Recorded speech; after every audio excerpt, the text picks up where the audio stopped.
President Tinubu attended BRICS summit, and by this attendance is an indication that Nigeria is to align with the BRICS to bring in a currency that might challenge the America's dollar. And you know, this might not go down well with America. And my question now is this: what if, in reaction to this, America now decides to reveal the documents that they refused to reveal in 2023, after the 2023 election, which so many political parties needed to bring Tinubu down? What if they now choose to bring it out now as a way to unseat President Tinubu in order to bring in another president that will serve their interests? You, as a Nigerian, will you clap for America? Will you support America and thereby supporting the candidate that will serve America's interests? Or will you support President Tinubu in this quest to protect national interests? People say that Tinubu is doing all these things to favor us tomorrow, and some people say that they are not agreed to it. He's not doing anything to favor us tomorrow. But there are some comments here that they said Tinubu has come to decentralize power and give Nigeria the blueprint to prosperity. He may use corrupt means to achieve this. Just same way we see the National Assembly is doing yes sir to everything he brings forward. It will help us in the long run. Are you aware the tax reform bill is designed to tackle corruption? Even the elect is not aware, but the automatic tax system will reveal everyone's wealth. Hey. Okay, and this one said, well said, the national elect and military elect from the north is fighting these reforms. The old kind of the PDP wants to keep sharing the resources of the country. That generation must not be made to come back. Even though I now support so ideology, I still want President Tinubu to do the 8 years. Then renovation is here to stay. I voted for Tinubu in 2023, not for tribalism, but I believe in this manifesto, not someone painting them as saints. Like this is thanks for all these facts. May God let the Nigerians need to know that the battle to break President Tinubu is a battle to break Nigeria. Yes. And let's not pretend anymore. Yes. There's a powerful undercurrent in Nigeria's political waters today, and it is flowing fiercely against President Bola Ahmed Tinubu. And what is happening is not just the usual political noise. It is carefully orchestrated campaign by a group of powerful interests who feel threatened, not just politically, but economically and historically. And the reason they want President Tinubu out of power at all costs go deeper than most people realize. This whole struggle did not start today. And to understand what is happening now, we must go back to a conversation between Professor Omoruyi and General Ibrahim Babangida. A conversation that shed raw light on how deep the northern establishment fear of southern leadership's run.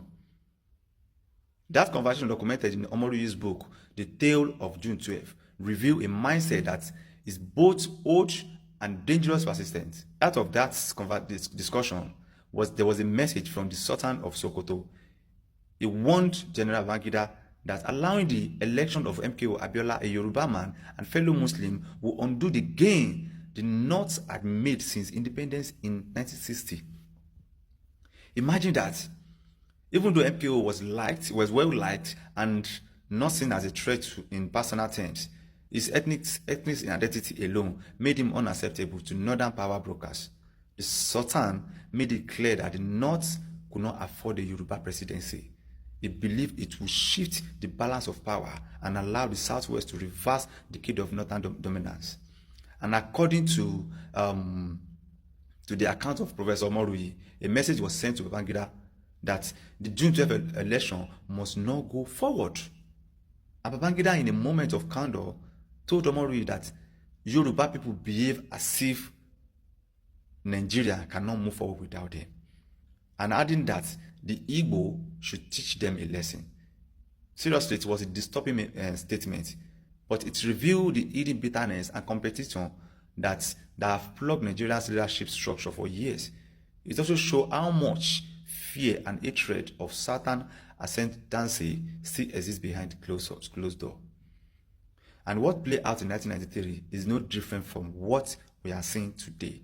The same fear, the same desperation, the same tactics. Now, President Tinubu has become a symbol of what northern elites fear most. A southern leader who is independent, bold, and difficult to control. President Tinubu is not Obasanjo, who was handpicked and trusted by the same establishment to protect their interests. Unlike Obasanjo, who once ruled as a military head of state and was widely seen as someone who would play ball. Tinubu came through the hard way. He built his political machinery from the ground up, led the opposition for years, and earned his victory through grit, strategy, and the power of the people. And now that is in power, is not dancing to their tune. That is the real problem. What has President Tinubu done that is shaking the foundation of this powerful interest is disrupting their long-standing economic privilege. The removal of the petrol subsidy alone cut off a major pipeline of wealth for many of them who had benefited for years without accountability. Oil bunkering, illegal mining, black market foreign exchange deals, non-payment of taxes, and outright stealing of public funds in public service without questioning were part of the economic lifestyle of northern elites. These acts were not just tolerated, they were part of an entrenched system of plundering Nigeria. Tinubu's reform are exposing that system and trying to shut it down. And the reform, though tough, are not without purpose. They are aimed at building a stronger economy, reducing waste, and making the country work for everyone. Not just a privileged few, but those who have failed fat on the nation's commonwealth for decades see it differently. To them, Tinubu's policy are not reform, they are threats. They see every policy as a move to dismantle their empire, and they cannot take it. So what are they doing? They are regrouping coalition. They are calling on their best 11 political heavyweights, media propagandists, religious leaders, and ethnic champions. They are aligning with angry politicians, including those from Southwest who lost out in the last election. They are funding protests, sponsoring misinformation, and showing discontent. And they are trying to present Tinubu's government as a failure. And not because he has failed, but because they are desperate to make the people turn against him. This playbook is not new. It is the same strategy they used against former President Goodluck Ebele Jonathan. Remember how they resisted every effort to transit power to him after the death of former President Yaradua.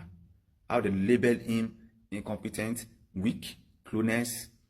They made the country ungovernable for him and push him out using every conventional and unconventional method at their disposal. Now they want to repeat the same script. Only this time, the target is President Tinubu. But Nigeria must ask themselves, is this really about President Tinubu? Or it is about a group of people trying to protect their unchecked access to power and wealth?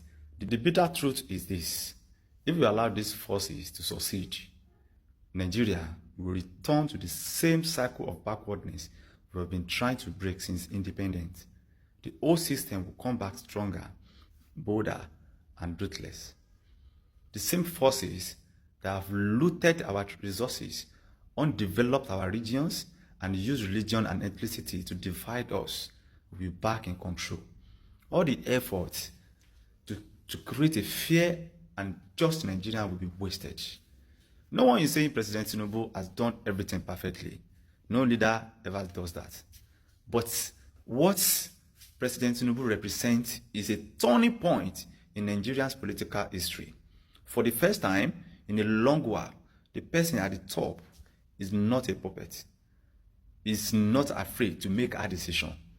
He's not waiting for approval from a hidden cabal. He's trying to steer the the country in a new direction, away from waste, corruption, and economic sabotage. And that is why they want him out. Seriously, the fight against President Bola Ahmed Tinubu is not just about politics. It is about power, privilege, and control. It is a battle between the old Nigeria and the new Nigeria. A battle between those who want change and those who want things to stay the same because they benefit from it. A battle between progress and sabotage.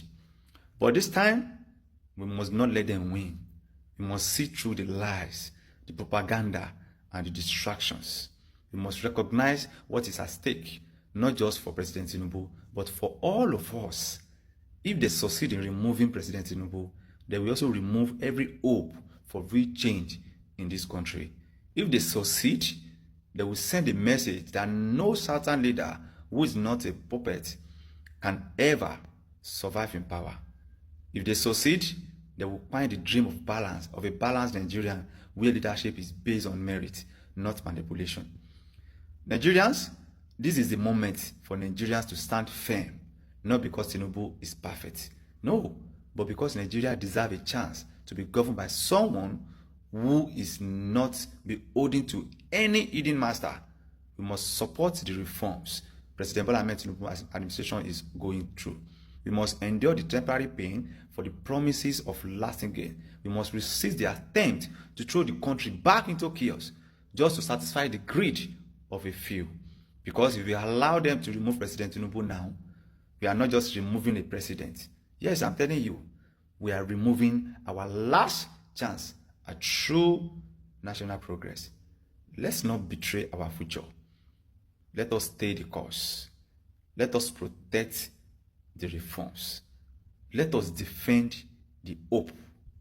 Because this time, the change must not stop.